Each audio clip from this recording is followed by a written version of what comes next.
Hello guys, नमस्कार, very good morning.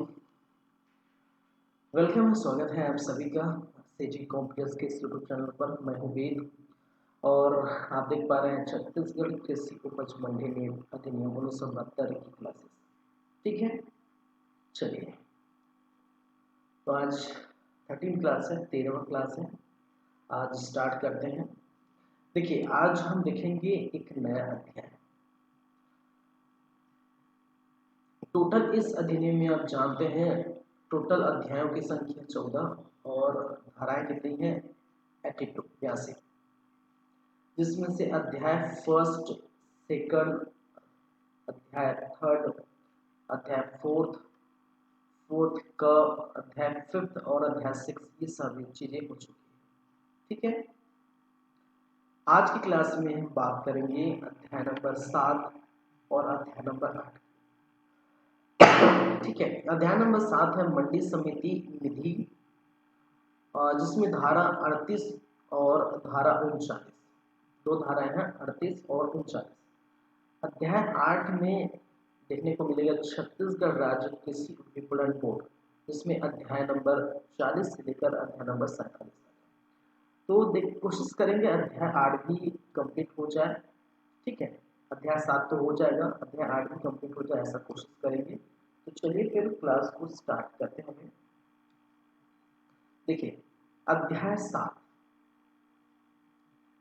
और अध्याय 7 क्या है? मंडी समिति निधि। ठीक है, मंडी समिति निधि या जिसे हम कहते हैं मार्केट कमेटी फंड।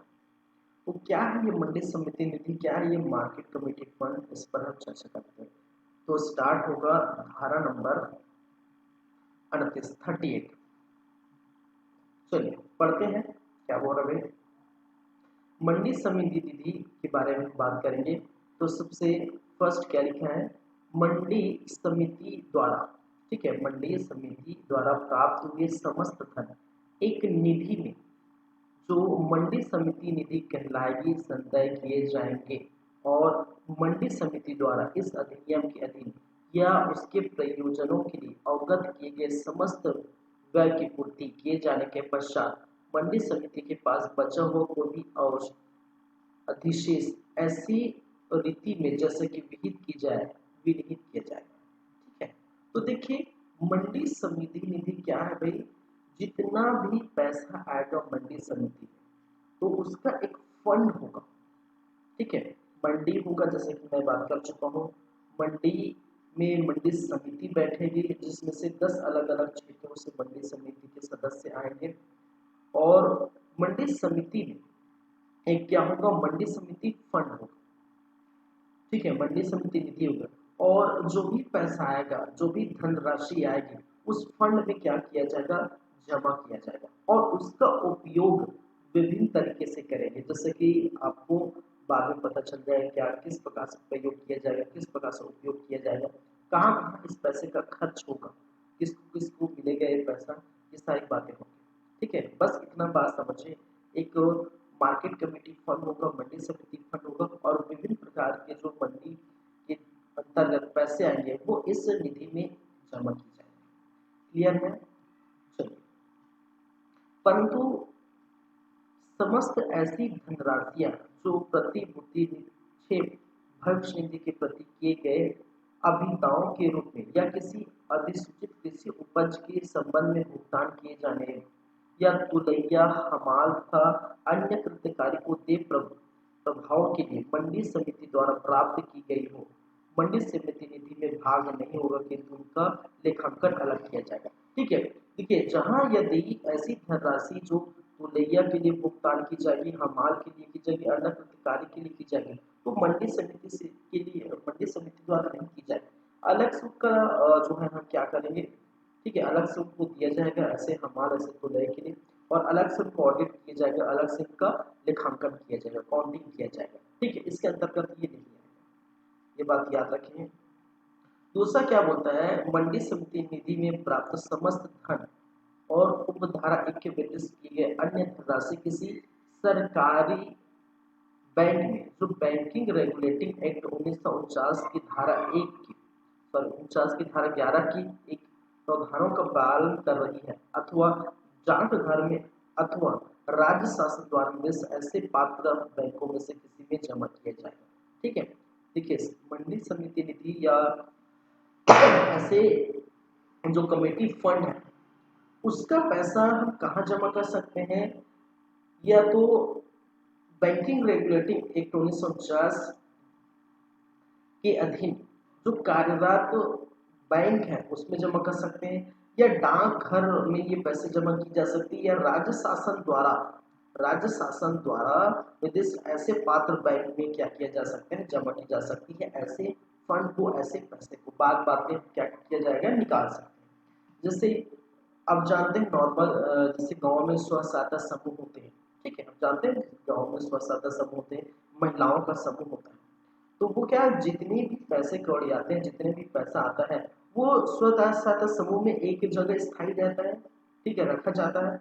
बाद में सभी पैसों को बैंक में बाद में सभी पैसों को बैंक में जमा करते हैं।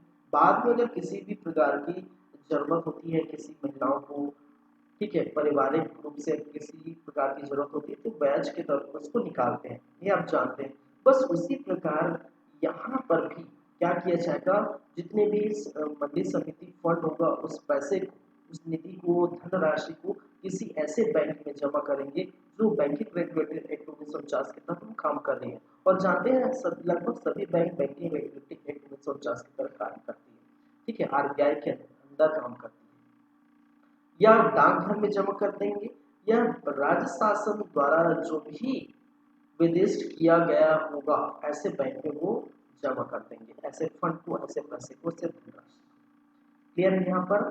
चलिए अब क्या कहा गया है, धारा नंबर 39, मंडी समिति निधि का योजना मतलब application of market committee fund, मतलब जो भी मंडी समिति में फंड आया है, पैसे आया है, उसका उपयोग कहाँ कहाँ पर किया जाएगा। ठीक है, उसका उपयोग कहाँ कहाँ पर किया जाएगा। जैसे सरकार के पास पैसा आता है, ठीक है, संचित निधि में बहुत सारे जो है निधि में क्या करते हैं, जो पैसा रखा जाता है, सरकार अलग कई तरीके से पैसा आते हैं, लोगों का टैक्स आता है, तो ये सारे पैसे सरकार क्या कर सकती है, सड़क बनाने में, ठीक है, पानी व्यवस्था करने में, ठीक है, ये सारी में और पुल बनाने में, नहर बनाने में आदि कार्यों में लोगों के लिए ही कार्य करती है। ठीक है, तो उसी प्रकार यहाँ पर भी क्या कहा गया है, जो भी पैसा होगा उसका उपयोग हम किस तरह से कर सकते हैं ऐसे फंड के लिए। ठीक है, ऐसे धनराशि का उपयोग हम कहाँ कहाँ पर करेंगे, यही कहा गया है। देखिए धारा 38 के उपबंधों के अधीन रखते हुए मंडी समिति निधि केवल निम्नलिखित प्रयोजनों के लिए व्यय की जाएगी, मतलब खर्चा, ऐसे पैसों का खर्चा कहाँ कहाँ किया जाएगा वो हम देखते हैं। क्या लिखा है, मंडी प्रांगण के लिए स्थान या स्थानों का अर्जन। देखिए मंडी होगा तो मंडी प्रांगण होंगे, ठीक है, आसपास का क्षेत्र होगा, तो उसके लिए, उसके अर्जन के लिए ये पैसा व्यय की जाएगी। साथ ही साथ मंडी प्रांगणों के अनुक्षरण एवं सुधार, ठीक है, मंडी प्रांगण की मेंटेनेंस करना, मंडी प्रांगण को मेंटेनेंस करना, इम्प्रूवमेंट करना, मेंटेनेंस करना, इम्प्रूवमेंट करने के लिए, ठीक है, ये पैसा खर्च होगी। साथ ही साथ और कहाँ कहाँ होगा भी कहा गया है कि मंडी के प्रयोजनों के लिए तथा मंडी प्रांगणों का उपयोग करने वाले व्यक्तियों की सुविधा के लिए आवश्यक भवनों का निर्माण, उसकी मरम्मत करने के लिए। ठीक है, तो मल्टी प्रांगण का उपयोग करने वाले ऐसे जो सुविधा ले रहे हैं उसके लिए जो भवन दिया गया होगा, तो भवन के निर्माण के लिए, भवन जर्जर होगा तो उसके मरम्मत के लिए, ऐसे के लिए क्या की जाएगी, ये फंड का यूज किया जाएगा। साथ ही साथ मानक बांटों तथा मापों को बनाने में, जो भी बाट, किलो बाट वगैरह जो बनाते हैं ना, उसके बनाने के लिए खर्च किया जाएगा। फिर स्थापना संबंधी प्रभारों की पूर्ति, जिसके अंतर्गत उन अधिकारियों तथा सेवकों के जो कि मंडी समिति द्वारा नियोजित किए गए भविष्य निधि पेंशन तथा भुगतान लिखे जाने वाले भुगतान अभिदान किए जाएंगे। ठीक है, तो स्थापना संबंधी प्रभावों की पूर्ति के लिए अधिकारियों के लिए, सेवकों के लिए जो मंडी समिति में काम कर रहे हैं उसके भविष्य निधि पेंशन उपदान आदि के लिए ये भुगतान की जाए। फिर क्या कहा गया है, उन उधारों पर जो मंडी के प्रयोजन के लिए लिए जाए सॉरी ब्याज का भुगतान तथा ऐसे उधारों के संबंध में निक्षेप विधि की व्यवस्था की गई। कहने का मतलब है यदि मंडी समिति अपने कार्यों के लिए किसी बैंक से या कहीं से वो लोन लेते हैं, उधार लेते हैं, तो उसको चुकाने के लिए भी ऐसे पैसों का उपयोग किया जाएगा, ऐसा कहा गया है। चलिए ब्याज के साथ फसल संबंधी आंकड़ों तथा कृषि उपज के विपणन की जानकारी का संग्रह किया जाना तथा प्रसारित किया जाना। तो फसल संबंधी आंकड़ों और कृषि जो मार्केटिंग हो, ठीक है, मार्केटिंग के लिए जानकारी संग्रह करने के लिए मार्केटिंग के लिए भी पैसे की क्या की जाएगी, खर्च की जाएगी। फिर कहा गया है मंडी समिति के लेखाओं की संपरीक्षा करने की उपगत किए गए व्यय पर। तो मंडी परीक्षा का जब ऑडिट होगा, ठीक है, तो उस समय सब परीक्षा होगा, ऑडिट होगा, तो उसमें जो पैसे लगेंगे ऑडिट के समय अधिकारियों को, लोगों को, ठीक है, पैसे दिए जाएंगे तो वो इसी पैसे से दिए जाएंगे, इस निधि से, इस फंड से ही पैसे दिए जाएंगे। फिर अध्यक्ष को मानदेय मंडी समिति के अध्यक्ष, उपाध्यक्ष तथा अन्य सदस्यों का यात्रा भत्ता, सम्मेलन में हाजिर होने के लिए सदस्य को दे बैठक फीस का भुगतान, ठीक है, तो ये भी इसके लिए भी खर्चा किया जाएगा। तो मानदेय, अध्यक्ष का मानदेय होगा, मंडी समिति के अध्यक्ष, उपाध्यक्ष, अन्य सदस्यों जब यात्रा आएंगे, ठीक है, सम्मेलन में भाग लेंगे तो उसका जो खर्च होगा, बैठक के लिए खर्च की जाएगी, ठीक है, तो फीस का खर्च यही से निकालेंगे। तो सारी बातें हैं किस लिए खर्च करना है। फिर राज्य विपणन विकास निधि के प्रति अभिदाय करना, राज्य विपणन विकास निधि हम देखेंगे बाद में, अभी आएगा, ठीक है। Contribution to state market development fund, ये भी आएगा, हम देखेंगे बाद में। राज्य सरकार के आदेश को कार्यान्वित करने के लिए तथा किसी अन्य अधिनियम के अधीन मंडी समिति को किए गए किसी अन्य कार्य के लिए व्यय करना, ठीक है। तो राज्य शासन अगर कोई चीज करने के लिए आदेश देता है, कोई एग्जीक्यूट करने के लिए आदेश देता है, तो उसमें जो पैसा खर्च होगा तो वो भी इसी निधि द्वारा की जाएगी, जो भी पैसा लगे इसी निधि से करेंगे। फिर कृषि उत्पादन की वृद्धि तथा वैज्ञानिक भंडारण के लिए स्कीम की प्रति अभिदाय, ठीक है, वो भी कृषि उत्पादन कर रहे हैं, उसकी वृद्धि कर रहे हैं, तो वैज्ञानिक भंडारण करेंगे, एग्रीकल्चर प्रोडक्शन, साइंटिफिक स्टोरेज करेंगे, तो उसके लिए भी जो पैसा लगेगा वो यहीं से आएगा, मंडी फंड से आएगा। विहित रीति से मंडी क्षेत्र के विकास के, तो मंडी क्षेत्र में जो भी विकास कार्य होंगे, जो भी डेवलप होंगे, तो उसमें जो खर्च आएगा तो ये भी कमेटी फंड से दिया जाएगा। प्रबंध संचालक के पूर्व अनुमति के ठीक है, प्रबंध संचालक एमडी की पूर्व अनुमति से उत्पादन की वृद्धि के लिए लोगों को शिक्षित करने या उसके प्रोन्नयन के लिए तथा कृषि साधनों के विक्रय का हाथ में देना का कार्य हाथ में लेना, ठीक है। तो ऐसे एग्रीकल्चर इनपुट्स है, लोगों को कृषि के प्रति शिक्षित करना है, उत्पादन में वृद्धि करना है, तो इसमें जो भी पैसे होंगे उसका भी यूज किस पैसे से किया जाएगा भाई, कमेटी फंड से करेंगे, मंडी समिति निधि के पैसे से करेंगे, और इसके लिए प्रबंध संचालक को एक बार पूछना जरूरी हो गया, ठीक है, एमडी को एक बार पूछना जरूरी है। फिर क्या कहा गया है, कृषि उपज के विपणन के लिए हाट बाजारों के विकास कार्य के लिए जब हाथ में वो लेते हैं, कहने का कृषि उपज के विपणन मतलब कृषि उपज के मार्केटिंग के लिए, हाट बाजार के विकास कार्य के लिए जो भी खर्च होगा वो भी मंडी समिति निधि से खर्च की जाएगी। इस अधिनियम के अधीन निर्वाचनों पर व्यक्त भुगतान, ठीक है, तो भाई निर्वाचन कराएंगे, अध्यक्ष को, उपाध्यक्ष का, सचिव, सबका जो भी निर्वाचन कराएंगे उसके लिए जो खर्चा होगा, व्यय की जाएगी, वो भी मंडी समिति निधि से की जाएगी। राज्य शासन की पूर्व मंजूरी के अधीन रहते हुए कोई भी अन्य प्रयोजन जिस पर मंडी समिति निधि में किया जाए ना वाला हो, लोकहित में हो, ठीक है, तो ऐसा कार्य जो मंडी समिति करे लोकहित के लिए, ठीक है, इसके लिए लोगों के हित के लिए ऐसा कार्य अगर मंडी समिति कर रही है तो राज्य शासन की पूर्व मंजूरी लेकर ऐसे पैसों का खर्चा भी यहीं से किया जाएगा, ठीक है। तो ये सारी बातें बता चुका है कि भाई कहाँ कहाँ पैसा खर्च किया जाएगा, ये धारा नंबर क्लियर है यहाँ पर। तो धारा नंबर 38 और धारा नंबर 39 दोनों हम देख चुके हैं।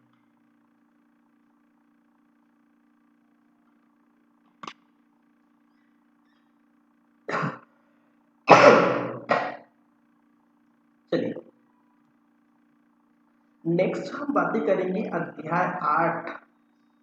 और अध्याय 8 क्या है? छत्तीसगढ़ राज्य कृषि विपणन बोर्ड। क्या क्या बातें हैं समझते हैं, ये स्टार्ट करते हैं। धारा नंबर 40। अध्याय 8 में धारा नंबर 40 से लेकर धारा नंबर 47 के मध्य रखी गई, ठीक है। और आप देख पाएंगे धारा नंबर 40 से धारा नंबर 47 और 38 39 हो चुका है, 40 और 47, 40 से 47 देखेंगे। और ये धारा अध्याय 8 छत्तीसगढ़ राज्य कृषि विपणन बोर्ड, तो उसकी भी हम चर्चा कर लेते हैं भाई। छत्तीसगढ़ राज्य कृषि विपणन बोर्ड क्या क्या कहा गया है। देखिए, फर्स्ट, ऐसी तारीख से जिसे कि राज्य सरकार अधिसूचना द्वारा इस संबंध में नियत करे छत्तीसगढ़ राज्य के लिए एक बोर्ड स्थापित किया जाएगा। छत्तीसगढ़ राज्य के लिए एक बोर्ड स्थापित किया जाएगा जो छत्तीसगढ़ राज्य कृषि विपणन बोर्ड कहलाएगा। तो इसका गठन कौन करेगा भाई? राज्य सरकार करेगा। राज्य सरकार की जिस तारीख से, ठीक है, जिस तारीख से ये अधिसूचना जारी कर दी जाएगी कि इस दिन हम इसका गठन करें, उस दिन से ये मान लिया जाएगा छत्तीसगढ़ राज्य कृषि विपणन बोर्ड की स्थापना हो गई है। तो इसका, ठीक है, गठन कौन करेगा? राज्य सरकार करेगा। छत्तीसगढ़ राज्य कृषि विपणन बोर्ड। छत्तीसगढ़ राज्य कृषि विपणन बोर्ड एक निगमित निकाय होगा। और निगमित निकाय का मतलब मैं बता ही चुका हूँ पहले से। ऐसे निकाय जो किसी एक्ट के आधार पर, किसी एक्ट के आधार पर बनाया जाता है। जैसे इसको छत्तीसगढ़ कृषि उपज मंडी अधिनियम 1972 के अधीन रहते हुए बनाया गया। तो ऐसे जो निकाय को हम क्या करते हैं? ऐसे निकाय को निगमित निकाय करते हैं, ठीक है। चलिए, तो बोर्ड एक निगमित निकाय होगा, उसका शाश्वत उत्तराधिकारी होगा तथा उसकी सामान्य मुद्रा होगी, ठीक है। देखिए, शाश्वत उत्तराधिकारी होगा कहने का मतलब है, सामान्य मुद्रा होगी कहने का मतलब है। देखिए, बोर्ड जो है एक एक्ट के अनुसार बना होगा, ठीक है। उस एक्ट के अनुसार बना कोई क्या होगा? बोर्ड होगा। साथ ही साथ उसका शाश्वत उत्तराधिकारी होगा कहने का मतलब है एक के बाद वो क्या होगा? उत्तराधिकारी चेंज होते जाएगा, ठीक है। चेंज छत्तीसगढ़ जो है राज्य कृषि विपणन बोर्ड चेंज नहीं होगा, लेकिन उसके जो उत्तराधिकारी होंगे, जो भी अध्यक्ष बनेंगे, जो भी सदस्य होंगे, वो चेंज होते रहेंगे। साथ ही साथ उसका प्रॉपर एक मुद्रा होगा। मुद्रा होगा यहाँ पर कहने का मतलब है सील। प्रॉपर क्या होगा? एक सील होगा। जैसे कि हम जानते हैं, ठीक है, आप सरपंच, पंच सरपंच का सील होता है, साइन होता है, ठीक है। किसी आप लेटर में लिखाने जाते हैं, पंच सरपंच के पास आप देखते हैं सील होता है, साइन होता है। कलेक्टर का अलग सील होता है, ठीक है। सब जितने भी सरकारी जो भी गवर्नमेंट जो भी अधिकारी होंगे उनका अलग अलग सील बना हो। उसी प्रकार यह कहा गया है यह निगमित निकाय होगा और उसका शाश्वत उत्तराधिकारी होगा। साथ ही साथ उनका एक सामान्यता जो भी क्या होगा? सामान्य मुद्रा होगा, सामान्य उसका सील होगा, ठीक है। चलिए, वह अपने निगमित नाम से वाद चला सकेगा, अपने नाम से वाद चला सकेगा। जैसे जो भी होगा सील किस नाम से होगा? छत्तीसगढ़ राज्य कृषि विपणन बोर्ड के नाम से सील होगा, ठीक है। और वो उस नाम से वो चलेगा, उचित नाम से उसके विरुद्ध वाद चला सकेगा। और वह किसी भी संपत्ति को अर्जित करने, धारण करने, पट्टे पर देने, बेचने, अन्यथा अंतरित करने के लिए तथा संविदा करने के लिए इस अधिनियम के प्रयोजनों के लिए आवश्यक समस्त अन्य बातों के लिए सक्षम रहेगा, ठीक है। तो बोर्ड क्या कर सकता है? किसी भी स्थान को, ठीक है, किसी भी संपत्ति को वो अर्जित कर सकता है, उसको पट्टे पर दे सकता है, ठीक है, उस पर अपने पास रख सकते हैं, अंतरित कर सकते हैं, ठीक है, आदि करने के लिए ये सक्षम होगा, ये निगमित निकाय, ये बोर्ड। फिर हम बात करें 40 का धारा नंबर 40 का क्या बोलता है भाई? राज्य सरकार के निर्देश देने की शक्ति, ठीक है। तो राज्य सरकार किस प्रकार से निर्देश दे सकती है, इसकी बातें की गई है। राज्य सरकार बोर्ड तथा मंडी समितियों को निर्देश दे सकती है। तो जाहिर सी बात है, राज्य सरकार ने ही ऐसे जो है मंडी की स्थापना की है और मंडी में बोर्ड और समिति की स्थापना हुई है। तो मंडी होगी चाहे बोर्ड होगी, वो राज्य सरकार के प्रति उत्तरदायी होगी। तो राज्य सरकार ही निर्देश देंगी और राज्य सरकार ही को क्या करेंगे? अलाउ करेंगे। तो जाहिर सी बात है, तो राज्य सरकार के निर्देश, ठीक है, राज्य सरकार बोर्ड तथा मंडी समिति को निर्देश देगी। बोर्ड तथा मंडी समिति राज्य सरकार द्वारा उपधारा 1 के अधीन जारी किए गए निर्देशों का अनुपालन करने के लिए बाध्य रहेगा। ठीक है, तो जो भी निर्देश राज्य सरकार देगी उसको मानना जरूरी रहेगा, किसको, मंडी समिति या बोर्ड। सही। अब बात कर लेते हैं बोर्ड का गठन। 41 क्या बोल रहा है, बोर्ड का गठन। तो बोर्ड में कौन कौन रहेंगे इसकी भी बातें कर लेंगे। राज्य सरकार बोर्ड का गठन करेगी जिसमें अध्यक्ष तथा निम्नलिखित सदस्य होंगे। ठीक है, तो जाहिर सी बात है एक अध्यक्ष होगा, कौन कौन से सदस्य होंगे वो नीचे दिया गया है। क्या बोल रहा है, पदेन सदस्य होगा। ठीक है, क्या होगा, पदेन सदस्य होगा। कौन कौन पदेन सदस्य होगा भाई, मंत्री जो कृषि विभाग छत्तीसगढ़ का भार साधक हो। ठीक है, कृषि विभाग छत्तीसगढ़ का मंत्री पदेन सदस्य होगा। ठीक है, फिर और कौन हो सकते हैं पदेन सदस्य, प्रमुख सचिव, सचिव छत्तीसगढ़ शासन कृषि विभाग उसके नामित प्रतिनिधित्व जो कि उप सचिव श्रेणी से निम्न श्रेणी के ना हो। ठीक है, तो जो भी ऐसा मेंबर, ऐसा जो नॉमिनेट किया गया होगा, ठीक है, ऐसा जो क्या किया होगा भाई, नॉमिनेट किया होगा, देख सकते हैं।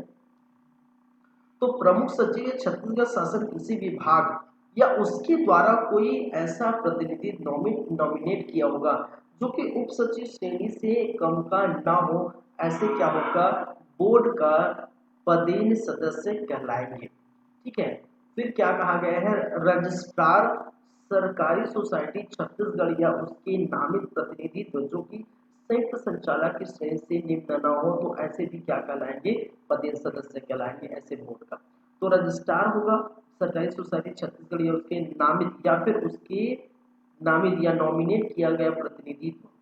ठीक है, और लेकिन वो जो प्रतिनिधित्व होगा संयुक्त संचालक की श्रेणी से कम का ना होगा। फिर संचालक कृषि छत्तीसगढ़ या उसके नामित प्रतिनिधि जो संयुक्त संचालक की श्रेणी से निम्न होगा। फिर वही बात कही गई है, ऐसे संचालक जो छत्तीसगढ़ या उसके नामित प्रतिनिधि जो संयुक्त संचालक की श्रेणी से निम्न हो, ये भी इस बोर्ड का पदेन सदस्य होगा। फिर धारा 2 के उपधारा के खंड का च के अधीन नियुक्त किया गया प्रबंध संचालक, प्रबंध संचालक के क्या होंगे भाई, मैनेजिंग डायरेक्टर भी इनके क्या होंगे, पदेन सदस्य होंगे।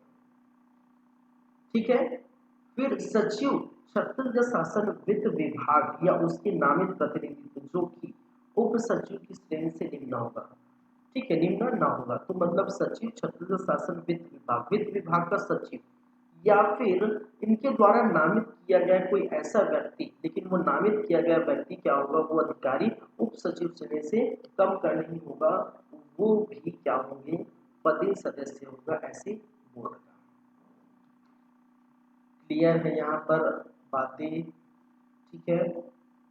चलिए 1 मिनट वेट करेंगे।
चलिए ठीक है, आगे बढ़ते हैं। अब ख, राज्य शासन द्वारा नाम निर्दिष्ट सदस्य, ठीक है, तो members nominated by the state government. तो स्टेट गवर्नमेंट, राज्य सरकार में किसी को अगर नॉमिनेट किया है तो वो भी यहाँ के पदेन सदस्य हो सकते हैं। तो किन किन को नॉमिनेट कर सकते हैं इसकी चर्चा करेंगे। चलिए सॉरी, देखिए छत्तीसगढ़ विधानसभा के, देखिए ध्यान से पढ़िएगा, ये बातें थोड़ी आराम से पढ़ेंगे, ध्यान से पढ़ेंगे। छत्तीसगढ़ विधानसभा के 3 सदस्य, कितने सदस्य भाई? 3 सदस्य, जिनमें से कम एक महिला हो, जो विधानसभा अध्यक्ष के परामर्श नाम निर्दिष्ट किया गया होगा। ठीक है, छत्तीसगढ़ विधानसभा और कौन से विधानसभा जो है आता है उस क्षेत्र में, तो वो विधानसभा के जो 3 सदस्य होंगे, ठीक है, वो यहाँ पर पदेन सदस्य होंगे। लेकिन ये भी बातें हैं जिसमें से कम से कम एक महिला होगी। कितने होगी? एक महिला, मतलब तीन विधानसभा सदस्य होंगे, सदस्य हैं, इनमें से कम एक महिला होगी। ठीक है, चाहे देखिए, चाहे वो तीनों महिला हो सकती है, ठीक है, या एक महिला और 2 पुरुष हो सकते हैं, या फिर 2 महिला 1 पुरुष हो सकते हैं, कुछ भी, लेकिन कम से कम एक महिला होनी चाहिए 3 सदस्य में से, ये जरूरी है। तीनों की तीनों पुरुष नहीं होना चाहिए, हालांकि तीनों की तीनों महिला हो सकते हैं, ये चलेगा, लेकिन तीनों की तीनों पुरुष नहीं होने चाहिए, ये याद रखेंगे। फिर क्या कहा गया है? मंडी समिति के 3 अध्यक्ष, ठीक है, हाँ, इसमें ये भी याद रखेंगे, ये विधानसभा जो भी अध्यक्ष होगा, विधानसभा अध्यक्ष के परामर्श पर वो नाम निर्दिष्ट की जाएगी, नाम जो है जो है क्या किया जाएगा? नॉमिनेट की जाएगी। ठीक है, चलिए, मंडी समिति के 3 अध्यक्ष, जिनमें से कम एक महिला हो, ये भी कहा गया है। मंडी समिति के 3 अध्यक्ष पदेन सदस्य होगा, जिसमें से एक यहाँ पर भी महिला होगी। सेम यहाँ पर भी बातें वही है, सेम दूसरे में बातें वही है, लेकिन पहले में छत्तीसगढ़ विधानसभा की है और दूसरे में मंडी समिति के अध्यक्ष है। ठीक है, तो ये दोनों में आप ध्यान रखेंगे। फिर राज्य के भीतर की किसी भी मंडी समिति में अनुज्ञति धारण करने वाले व्यापारी की 2 प्रतिनिधि, ठीक है, जो भी मंडी समिति में, जैसे कि मैंने क्या कहा, मंडी समिति में विभिन्न स्थानों से 10 प्रतिनिधित्व चुने गए, कहने के बाद 10 अलग अलग क्षेत्रों से प्रतिनिधित्व आएंगे। व्यापारियों का प्रतिनिधित्व आएगा, राज्य शासन का प्रतिनिधित्व आएगा, ठीक है, फिर आपके हमाल का प्रतिनिधित्व रहेगा, हमाल या तोलैया का प्रतिनिधित्व रहेगा, फिर किसान का प्रतिनिधित्व रहेगा। ऐसे करते करते 10 विभिन्न क्षेत्रों से प्रतिनिधित्व जो है मंडी समिति में सदस्य बनते हैं। ठीक है, तो जो व्यापारी के प्रतिनिधित्व रहेंगे, किसी मंडी समिति के अंदर धारण करने वाले व्यापारी के जो प्रतिनिधित्व रहेंगे, उनमें से 2 व्यक्तियों को पदेन सदस्य के रूप में चुना जाएगा। ठीक है, ये याद रखेंगे। फिर छत्तीसगढ़ राज्य सहकारी विपणन संघ या छत्तीसगढ़ राज्य वस्तु व्यापार निगम का अध्यक्ष, ठीक है, छत्तीसगढ़ राज्य सहकारी विपणन संघ या छत्तीसगढ़ राज्य वस्तु व्यापार निगम का अध्यक्ष का प्रबंध निदेशक मतलब एमडी, इसका छत्तीसगढ़ राज्य सहकारी विपणन संघ का एमडी यहाँ पर प्रदेश सदस्य होगा। फिर कृषि उपज के विपणन के क्षेत्र में 2 विशेषज्ञ, ठीक है, कृषि उपज की जो मार्केटिंग होगा, तो मार्केटिंग के संबंध में जो स्पेशली उनके पास ज्ञान होगा, विशेषज्ञ होंगे, ठीक है, एक्सपर्ट व्यक्ति होगा मार्केटिंग के संबंध में, कृषि उपज के मार्केटिंग का एक्सपर्ट होगा, उनमें से 2 व्यक्ति को नॉमिनेट किया जाएगा। फिर मंत्री जो कृषि विभाग छत्तीसगढ़ का भारसादा को बोर्ड का अध्यक्ष होगा तथा बोर्ड के उपाध्यक्ष का नाम निर्दिष्ट उपधारक के निर्दिष्ट किए गए पदेन सदस्यों में से 20 सदस्य में से एक राज्य सरकार द्वारा किया जाएगा। तो राज्य सरकार द्वारा ऐसे उप उपाध्यक्ष का नाम निर्दिष्ट किया जाएगा। ठीक है, बोर्ड के उपाध्यक्ष का नाम किया जाएगा, बोर्ड का अध्यक्ष का नाम निर्दिष्ट किया जाएगा, जो कृषि विभाग छत्तीसगढ़ से संबंधित रहेगा। ठीक है, तो आप यहाँ से भी करेंगे। फिर यदि अध्यक्ष के पद में कोई आकस्मिक रिक्त हो जाता है तो राज्य सरकार उसके लिए अंतरिम व्यवस्था करेगी। यदि अध्यक्ष का पद रिक्त हो जाता है आकस्मिक किसी भी कारण से, ठीक है, किसी भी कारण से पद रिक्त हो जाता है किसी अध्यक्ष का, तो वो राज्य सरकार फिर अंतरिम फैसले की व्यवस्था करेगी कि किसको अध्यक्ष के रूप में यहाँ पर कार्य करेगा। क्लियर है? चलिए फिर बात करते हैं 42 उपाध्यक्ष तथा सदस्यों की पदावधि। अब कहा गया है जो भी यहाँ पर उपाध्यक्ष होंगे, जो भी सदस्य होंगे, ठीक है, इस बोर्ड में, इसकी पदावधि क्या होगी। ठीक है, याद रखें, इस अधिनियम द्वारा या उसके अधीन अन्यथा उपबंधी के सिवाय बोर्ड का उपाध्यक्ष या पदेन सदस्य से भी कोई सदस्य अपने नाम निर्देशक की तारीख से कितने वर्ष के लिए भाई, 3 वर्ष के लिए बैठेगा। मतलब जो बोर्ड का, ठीक है, उपाध्यक्ष और सदस्य होगा उसकी पदावधि के बारे में कहा गया है कितने वर्ष के लिए बैठेगा भाई, 3 वर्ष के लिए पद धारण करेगा। ठीक है, सॉरी, एक विलोपित कर दिया गया है और आगे हम चर्चा करते हैं।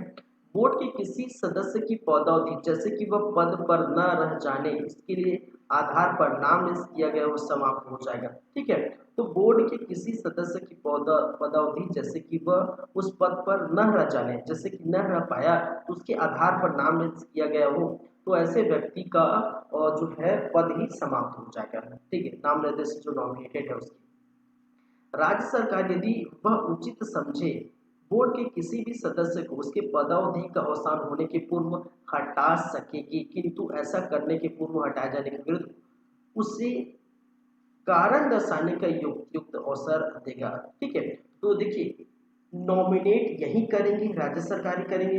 यदि राज्य सरकार को लगता है कि किसी व्यक्ति को, किसी सदस्य को, ठीक है, किसी सदस्य को उस बोर्ड ऑफ मेंबर से, बोर्ड से हटा देंगे, ठीक है, तो वो कौन हटाएगा भाई, राज्य सरकार हटाएगी। लेकिन हटाने से पूर्व उनको युक्त अवसर देना पड़ेगा, कारण बताने के लिए उनको समय देना पड़ेगा कि हम इस कारण से आपको हटा रहे हैं, आप अपने बारे में क्या बोलते हैं। ठीक है, इस प्रकार से उसके विरुद्ध, ठीक है, क्या करना पड़ेगा, कारण बताने के लिए उसको युक्त अवसर देना पड़ेगा। ठीक है, जाहिर सी बात है। अब क्या बोल रहा है भाई, उपाध्यक्ष या सदस्य द्वारा त्याग पत्र। ठीक है, उपाध्यक्ष या सदस्य द्वारा त्याग पत्र। यदि किसी इस बोर्ड का उपाध्यक्ष या सदस्य त्याग पत्र देता है तो अब किस स्थिति में क्या क्या चीज होती है वो भी हम देख लेते हैं। उपाध्यक्ष या सदस्य का पद धारण करने वाला कोई भी व्यक्ति किसी भी समय सचिव छत्तीसगढ़ शासन कृषि विभाग को, ठीक है, किसको भाई, सचिव छत्तीसगढ़ शासन कृषि विभाग को लिखित में संबोधित करके अपना त्याग पत्र दे सकते हैं।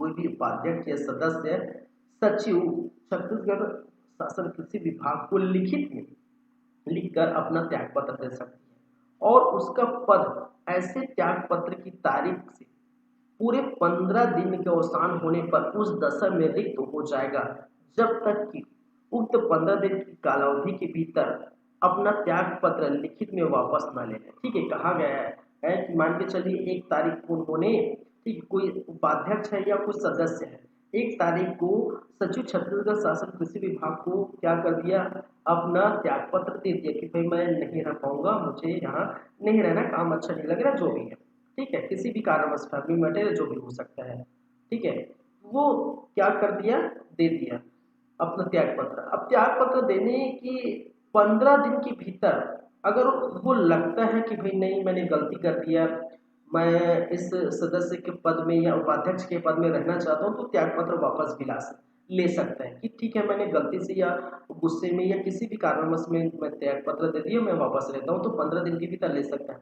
यदि ऐसा नहीं होता कि 15 दिन के भीतर वो त्याग पत्र वापस नहीं लेता तो ऐसा मान लिया जाएगा कि उसका पद रिक्त हो गया है। यही कहा गया है कि 15 दिन। ठीक है, एक बार और पढ़ते हैं क्या लिखा है। उपाध्यक्ष या सदस्य का पद धारण करने वाला कोई भी व्यक्ति किसी भी समय सचिव छत्तीसगढ़ शासन कृषि विभाग को लिखित में संबोधित करके अपना त्याग पत्र दे सकता है और उसका पद ऐसे त्यागपत्र की तारीख से कितने दिन के भीतर, 15 दिन के अवसान के भीतर उस दशा में रिक्त माना जाएगी, जब तक उस 15 दिन के भीतर वो त्याग पत्र लिखित में वापस ना ले। ठीक है, तो जाहिर सी बात है वापस लेना चाहते हैं 15 दिन के भीतर करें, नहीं तो वो 15 दिन के बाद वो रिक्त माना जाएगा उसका उपाध्यक्ष या सदस्य का पद। फिर बोर्ड के उपाध्यक्ष या किसी भी सदस्य की पदावधि का अवसान होने से पूर्व उसकी मृत्यु हो जाने या उसकी पद त्याग कर देने, ठीक है, उसकी निहरता हो जाने मतलब डिस्क्वालीफाई हो जाने, ठीक है, या फिर उसकी मृत्यु हो जाए तब रिक्त हो जाता है। देखिए पद कैसे रिक्त हो जाएगा, उसकी मृत्यु हो जाएगी तब, ठीक है, किसी उपाध्यक्ष या सदस्य की मृत्यु हो जाएगी तो, या फिर वो त्याग पत्र दे देंगे तब, या वो निहरता घोषित हो जाए मतलब डिस्क्वालीफाई घोषित हो जाए तब, या उसे हटा दिया गया तब की स्थिति में, ठीक है, ऐसी दशा में पद क्या होगा, या आकस्मिक रीति से उस पद से खाली कर दिया हम। तो ये 4-5 कंडीशन है जिसके आधार पर हम बोल सकते हैं उपाध्यक्ष सदस्य का पद खाली हो गया है। तो ऐसे में यथावत शीघ्र राज्य शासन द्वारा क्या होगा, नॉमिनेट किया जाएगा किसी भी व्यक्ति को। ठीक है, इस प्रकार नॉमिनेट किया गया व्यक्ति ऐसे पद को उसकी पूर्वाधिकारी की अनुवासित अवधि की तक की धारण करेगा। मतलब कहने का मतलब है ये 4-5 कंडीशन है, इस कंडीशन में अगर उपाध्यक्ष और सदस्य का पद अगर रिक्त हो जाता है, ठीक है, मान के चलिए इन्होंने देखिए इनका उपाध्यक्ष सदस्य का 3 वर्ष का रहता है, 3 वर्ष का कालावधि रहता है, और मान के चलिए इन्होंने 2 वर्ष काम कर लिया, 2 वर्ष काम कर लिया, 2 वर्ष के बाद हो सकता है इनकी मृत्यु हो जाए, ये त्यागपत्र दे या डिस्क्वालीफाई हो जाए या हटा दिया जाए या आकस्मिक रीति से, ठीक है, वो हट गया है। तो ऐसी स्थिति में रिक्त हो जाने के बाद नया नॉमिनेशन करेंगे, नए व्यक्ति को नॉमिनेट करेंगे राज्य सरकार। तो जो बाकी रह गया है 1 वर्ष, तो जो बाकी रह गया है 1 वर्ष, उसी 1 वर्ष के लिए ही क्या करेंगे, राज्य सरकार ऐसे व्यक्ति को नॉमिनेट करेगा एज उपाध्यक्ष या सदस्य के पद। ठीक है, ये कहा गया है। फिर आता है आपका 42 का ख, ठीक है, 42 का ख, बोर्ड के सदस्यों को भत्ते। ठीक है, बोर्ड के सदस्यों को भत्ते। बोर्ड के पदेन सदस्य से भिन्न सदस्यों को छत्तीसगढ़ राज्य विपणन विकास निधि, देखिए अब आ गया छत्तीसगढ़ विकास विपणन निधि, ये इधर फिर और आएगा। ठीक है, छत्तीसगढ़ राज्य विपणन विकास निधि से उसके बोर्ड के सम्मेलनों में हाजिर होने के लिए या किसी अन्य कार्य करने के लिए या ऐसी बैठक की फीस तथा भत्तों के भुगतान किए जाएंगे जो राज्य सरकार द्वारा समय समय पर नियत की जाएगी। ठीक है, तो बोर्ड के सदस्यों के भत्ते जो है वो कहाँ से देंगे भाई, वो देंगे राज्य, ठीक है, छत्तीसगढ़ राज्य विपणन विकास निधि, ठीक है, छत्तीसगढ़ राज्य विपणन विकास निधि से दिया जाएगा। समय समय पर राज्य सरकार जो भी फैसला तय करे उसके आधार पर वो दिया जाएगा। ठीक है, चलिए हम देखेंगे छत्तीसगढ़ राज्य विकास जो है राज्य विपणन विकास में भी आगे आएगा, क्या है उसके अंतर्गत क्या क्या चीजें हैं। क्लियर है यहाँ तक बातें? चलिए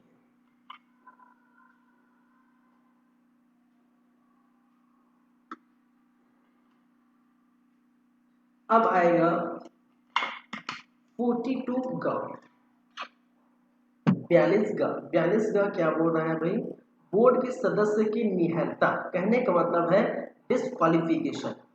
बोर्ड के सदस्य किस कौन सी दशा में कौन सी कंडीशन में डिस्क्वालीफाई हो जाएंगे, ठीक है, वो सदस्य के रूप में नहीं रह पाएगा, किस कंडीशन में, ये बात ये सारी दी गई है। ठीक है, चलिए का क्या बोलते हैं, जो न्याय निर्णित दिवालिया या किसी भी समय न्याय निर्णित दिवालिया रहा हो, मतलब दिवालिया घोषित कर दिया गया हो। ठीक है, अगर किसी व्यक्ति को, ठीक है, जो बोर्ड के सदस्य है दिवालिया घोषित हो गया होगा, तब की स्थिति में बोर्ड के सदस्य नहीं रह सकता। या जो किसी ऐसे अपराध का सिद्ध दोष ठहराया गया हो या ठहराया जाता हो जिसमें राज्य सरकार की राय की नैतिक अधमजा अंतर्भित है, या कहने का मतलब है कि राज्य ऐसा न्यायालय ने अगर ऐसा दोष ठहराया गया है जो नैतिक रूप से सही नहीं है, ठीक है, तो ऐसे दोष वाले व्यक्ति भी सदस्य रूप में नहीं रह सकते अगर कोई अपराध किया है। ग क्या बोल रहा है, कोई विकृत चित्त वाला व्यक्ति होगा जो न्यायालय ने ऐसा घोषित किया है। तो देखिए चाहे वो दिवालिया घोषित होगा तो न्यायालय ही घोषित करेगा, ठीक है। चाहे वो दिवालिया हो, वो क्या घोषित करता है, न्यायालय घोषित करता है। अपराध घोषित करेगा, न्यायालय घोषित करेगा। विकृत चित घोषित करेगा, न्यायालय घोषित करेगा। तो ऐसे अपराध किया गया हो, ऐसे दिवालिया हो गया हो, ऐसे वित्त चित या माइंड, ठीक है। वित्त चित कहने का मतलब है, ठीक है, बोलते हैं कि अनसॉल्व माइंड, अनसाउंड माइंड मतलब जिसका दिमाग ठीक नहीं है, ठीक है, हल्का सा पागल टाइप व्यवहार कर रहा है, दिमाग ठीक नहीं है, ऐसे विकृत व्यक्ति को, ठीक है, इस सदस्य के रूप में नहीं लिया जाएगा, इसको ये डिस्क्वालीफाई हो जाएगा। जो नेक्स्ट है, जो किसी ऐसे कंपनी या फर्म का प्रबंध संचालक या सचिव प्रबंधन या अन्य वैतनिक अधिकारी या कर्मचारी है जिसका बोर्ड या किसी मंडी समिति के साथ कोई संविदा है, ठीक है। तो ऐसे व्यक्ति भी, कोई भी कंपनी, कोई बोर्ड है, कोई फर्म है, ठीक है, वहाँ के प्रबंधक जो मंडी समिति की संविदा है, तो ऐसे को भी डिस्क्वालीफाई की जाएगी, ठीक। वहाँ चलिए, जो धारा 58 के अधीन दोषी है या किसी भी समय दोष पाया गया है तो भी ये की जाएगी। धारा 58 जब आएगा तो हम देखेंगे। तो धारा 58 क्या है भाई, 58 अगर हम देखिए 52, 54, 57,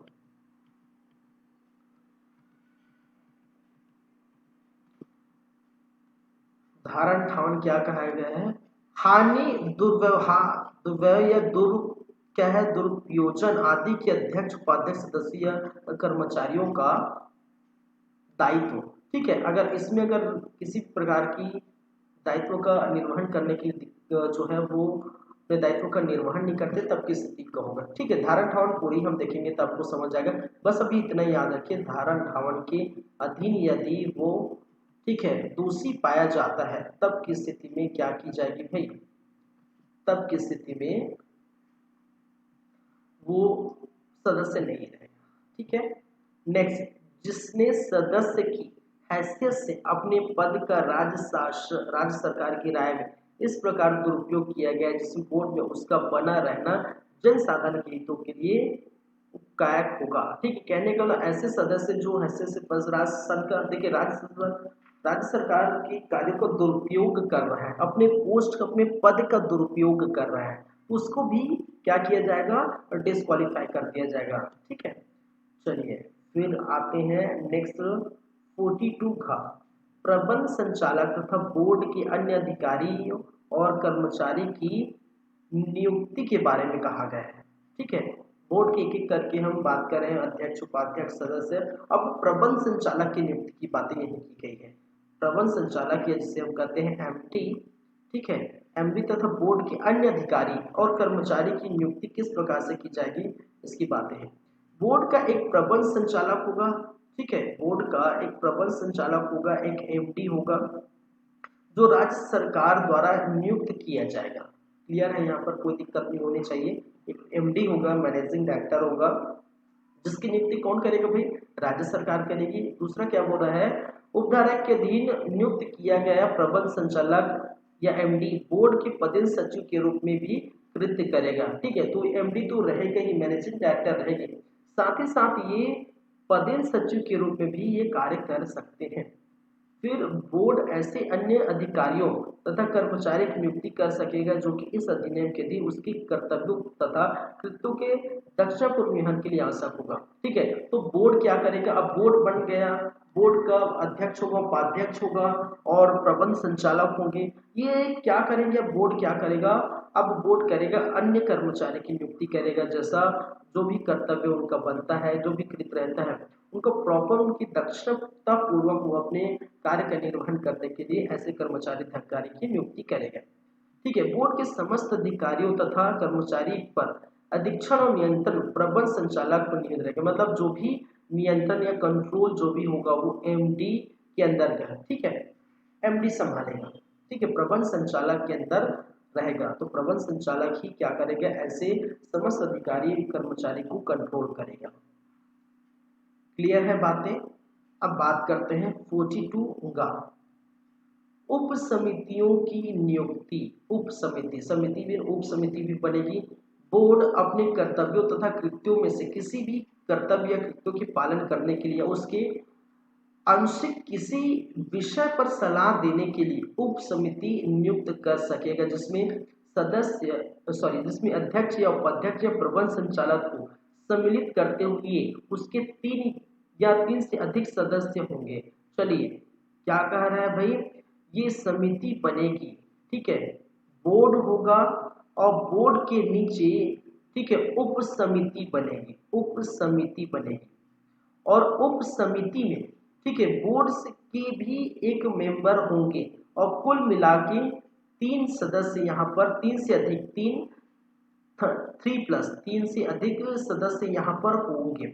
और ये उप समिति क्या करेंगे भाई, उप समिति बोर्ड को समय समय पर सलाह देंगे, सलाह करने के लिए, ठीक है, समय समय पर बोर्ड को क्या करने के लिए, सलाह देने के लिए उप समिति का निर्माण किया जाएगा, उप समिति की स्थापना की जाएगी, जिसमें से 3 से अधिक सदस्य होंगे, ठीक है। और एक सदस्य इसी बोर्ड के अध्यक्ष या उपाध्यक्ष या प्रबंध संचालक हो सकती है।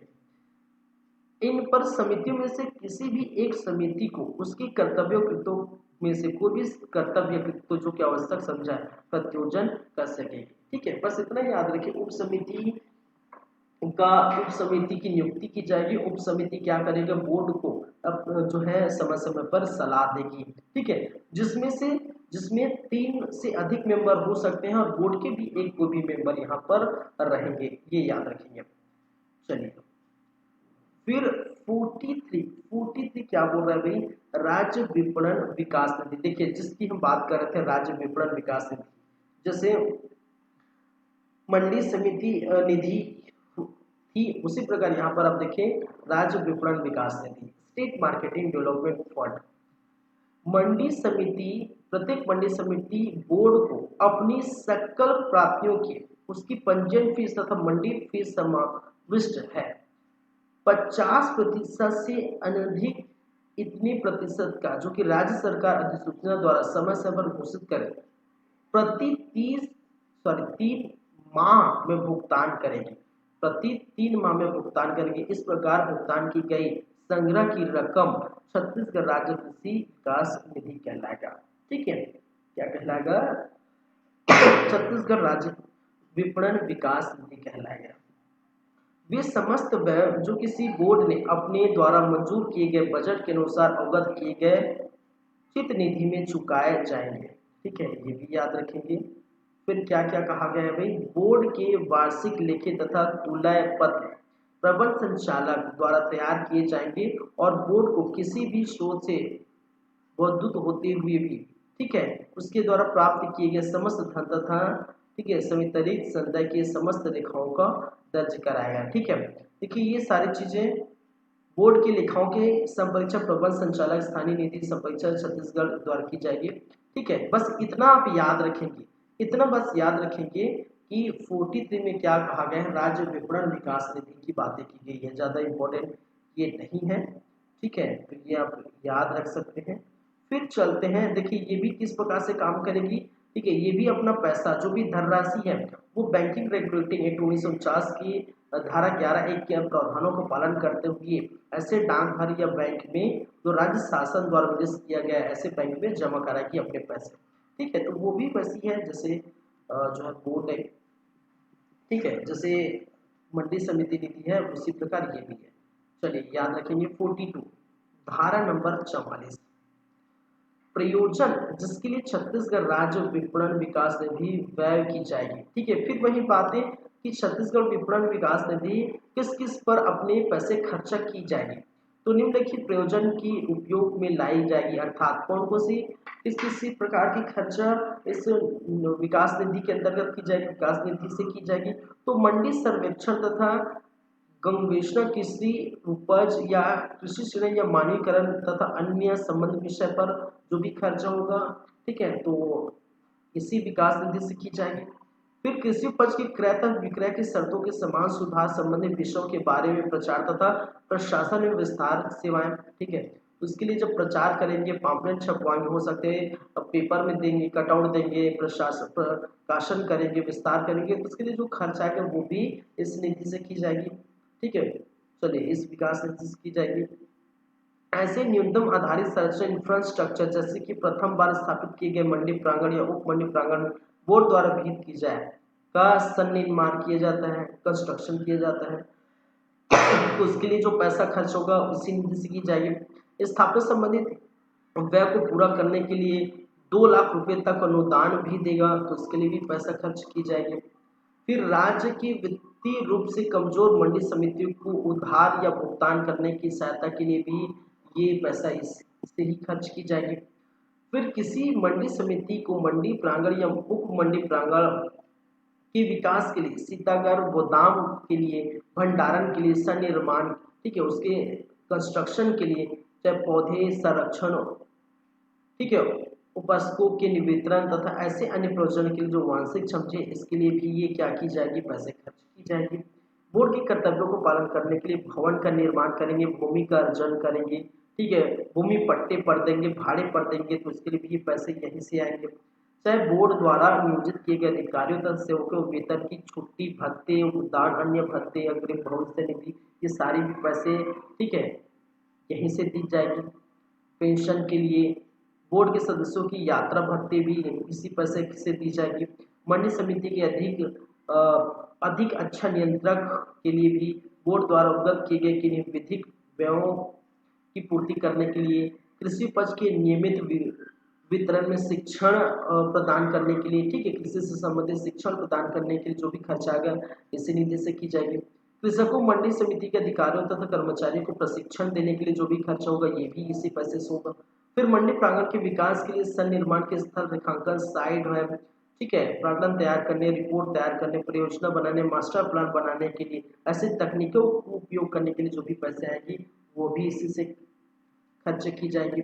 बोर्ड तथा मंडी समितियों की आंतरिक सब परीक्षाओं की ऑडिट होगी, तो उसके लिए जो व्यय होगा वो भी इसी नीति से होगा। कृषि उत्पादन की वृद्धि के लिए कृषि आधानों, एग्रीकल्चर इनपुट का मंडी क्षेत्रों में विपणन तथा विक्रय में जो भी पैसे लगेगा वो भी इन्हीं पैसे से की जाएगी। कृषि उपज के विपणन के लिए हाट बाजार विकास तथा मंडी क्षेत्रों में अधिसूचित कृषि उपज की आवक जावक को सुकुर बनाने, मतलब सुसज्जित बनाने, अच्छे से प्रचलन में बनाने के लिए आधारित संरचना को, इंफ्रास्ट्रक्चर का निर्माण करने के लिए, ठीक है, जो भी कैसे पैसे खर्च होगा कंस्ट्रक्शन के लिए, इंफ्रास्ट्रक्चर के लिए, तो वो भी इसी पैसे से की जाएगी। आर्थिक रूप से कमजोर जो मंडी होंगी, ठीक है, तो उसके अधिनियम के अधीन निर्वाचित की गई व्यय का भुगतान भी इसी से पैसे से की जाएगी। तो छत्तीसगढ़ गौ सेवा आयोग अधिनियम 2004 के अधीन गठित छत्तीसगढ़ गौ सेवा आयोग को गौशाला तथा वृद्धि पशुओं का देखभाल करने की निधि 10% का अनुदान भी इसी पैसे से की जाएगी भाई, ठीक है। फिर बहुत सारी बातें हैं और भी राज्य सरकार की पूर्व मंजूरी से सहकारी सेंटर की उन कंपनियों को अन्य पूंजी की अतिशय निधि का विधिधान की कृषि प्रसंग उद्योग में लाई गई है, ठीक है, जो प्रोसेसिंग कृषि प्रोसेसिंग उद्योग में लाई गई तथा तकनीक का उपयोग करती है। ऐसे परियोजना के लिए जब आर्थिक पैसे की जरूरत होती है तो भी इसी पैसे को दिया जाएगी, ऐसे विकास निधि से पैसे निकाले जाएंगे। तो राज्य सरकार की पूर्व नीति से या निर्देश से कृषि उपज के उत्पादन या विपणन के सामान्य हित के लिए किसी अन्य प्रयोजन के कार्य कर रही है तो भी जो व्यय होगा इसी से पैसे से होगा। फिर राज्य सरकार की पूर्व नीति या उसके निर्देश पर बोर्ड भिन्न जिन कृषक कल्याण मुखी गतिविधियों के लिए अपनी सकल वार्षिक आय का अधिकतम 15% तक राशि उपयोग कर सकेगी, वो भी विकास निधि से की जाएगी, ठीक है। तो आप देख सकते हैं विकास निधि से इतने सारे पैसे यहाँ पर देखने को, ठीक है। चलिए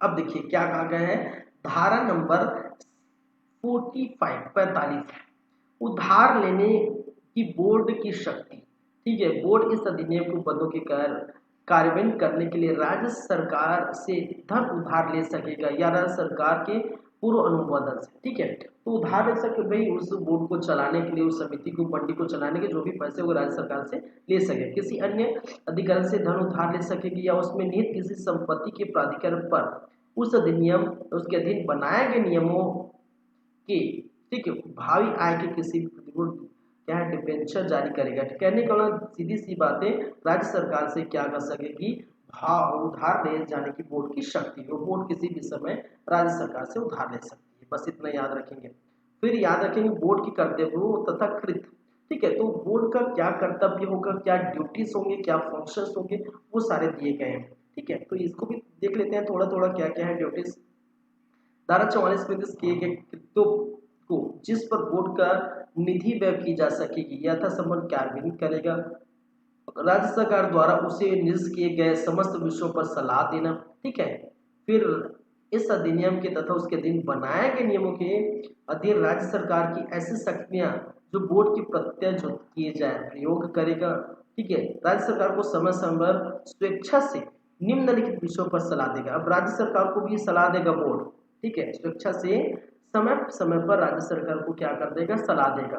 किन किन बातों पर सलाह देगा भाई, ये लिखा गया है, कृषि उपज की कीमत नियत करने में अनुसरण करने के लिए सिद्धांतों पर सलाह देगा।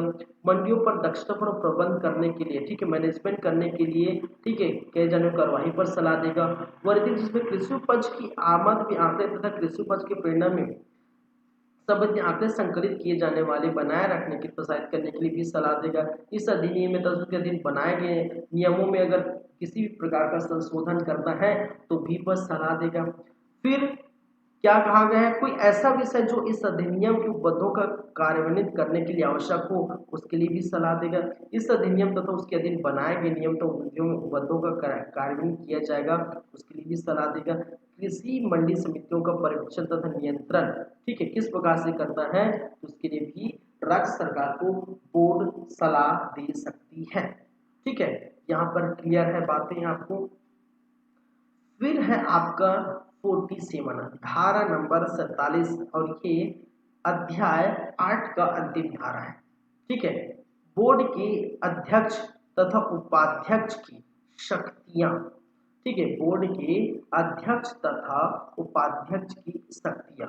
तो इस बोर्ड के अध्यक्ष तथा उपाध्यक्ष ऐसी शक्तियां का प्रयोग करने के लिए जैसे कि विहित की जाए, जैसा का निर्देश जारी किया गया होगा, जैसे कि इस अधिनियम में लिखा गया है, जो भी शक्ति जो पावर है वो अपना उपयोग करेंगे। तो बोर्ड के अध्यक्ष तथा उपाध्यक्ष की शक्तियां कहां पर है, धारा नंबर 47 पर, ठीक है। तो ये था आपका अध्याय 8, ठीक है। अब 7 भी हो गया, 8 भी हो गया।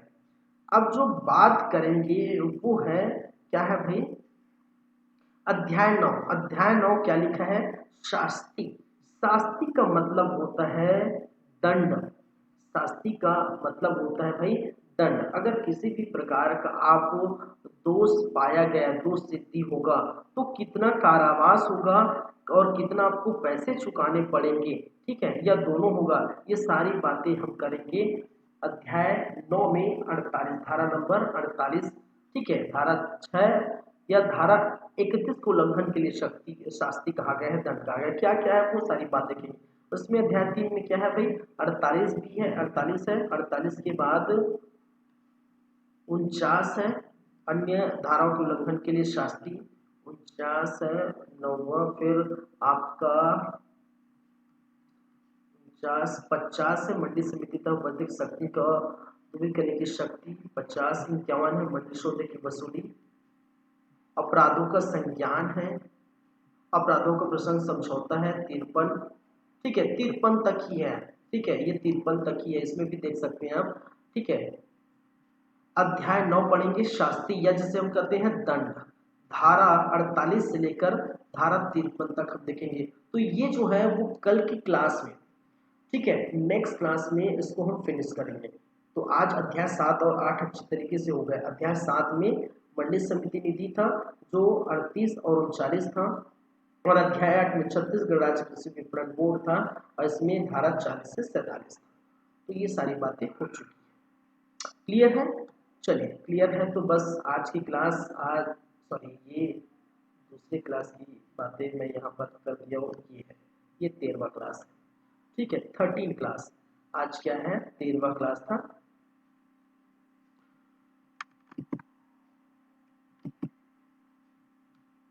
चलिए तो आज की क्लास को हम यहीं पर समाप्त रखें भाई, यहीं पर खत्म करें।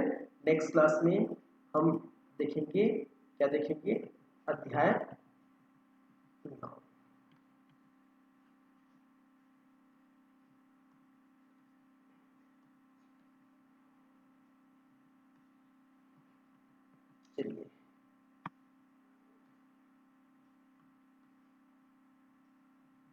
है ना, नेक्स्ट क्लास में शास्त्रीय अध्ययन देखेंगे। क्लियर है? तो पढ़िए और अच्छे से एग्जाम दिए। अभी एग्जाम का तो आया नहीं है कब एग्जाम होगा, लेकिन पढ़ते रहिए और देखते रहिए हमारे यूट्यूब चैनल से जो कॉम्प्रेस। ठीक है, छत्तीसगढ़ कृषि उपज मंडी अधिनियम 1972 की क्लास जारी रहेगी।